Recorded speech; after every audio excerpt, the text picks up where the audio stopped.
Today we're going to be talking about 3 big mistakes that most first-time homebuyers make when they start planning to purchase their home and when they continue on through their transaction.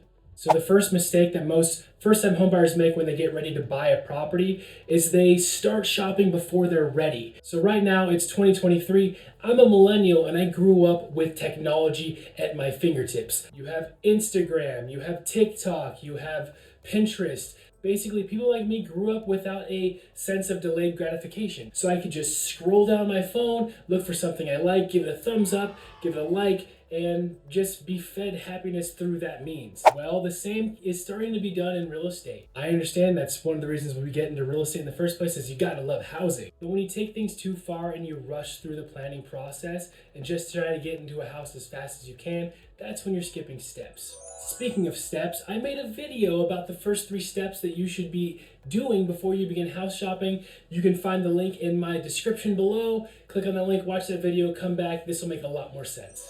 Speak with a lender, know your area, don't go to any open houses, don't click on that link in Zillow to get your phone called by another realtor who's going to tell you about doing tours. You are not ready for any tours until you have your financing or your savings ready. The second biggest mistake I see people make when they're getting ready to buy their first home is overstepping their budget. And this is really easy to do.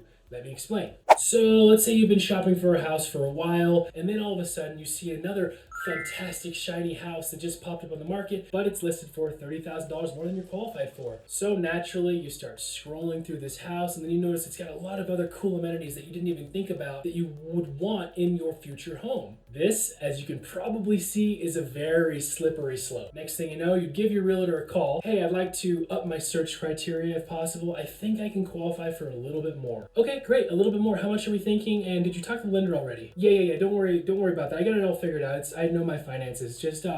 I want to see what's available on the market. You got it.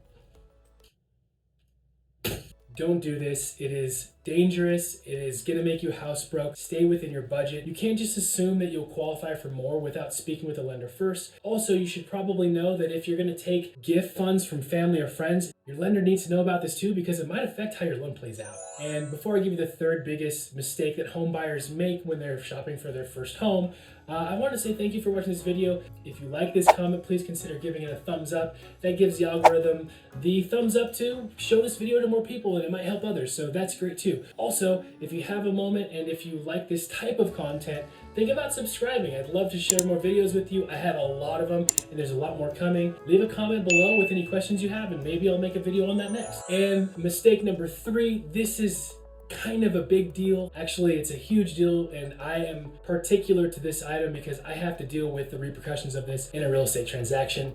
A lot of home buyers make this mistake, especially first-time home buyers, and it's settling for subpar representation. You might be thinking, Chance, you're being biased because you want everyone to think you're the best realtor in the world. Well, sure, yeah, but really, no. Make sure to vet what real estate agent or what lender is going to work best for you and your style of communicating. It never hurts to get an agent that also has a ton of experience. It's funny that we talk about this topic because I also have a video about this as well. I'll also put it in the video description. Remember, until you sign a contract, you're not locked in with anyone. Home shopping should be fun. You shouldn't feel like you're pulling teeth to call your realtor and ask them to show you a property or to get information about an area that you don't know nothing about. That shouldn't be an uncomfortable situation, and I see time in and time out people going through those steps with people that they don't feel comfortable with. Now is a great time for me to mention, I am passionate with real estate agents all over the country, top producing real estate agents that I connect with on a daily basis.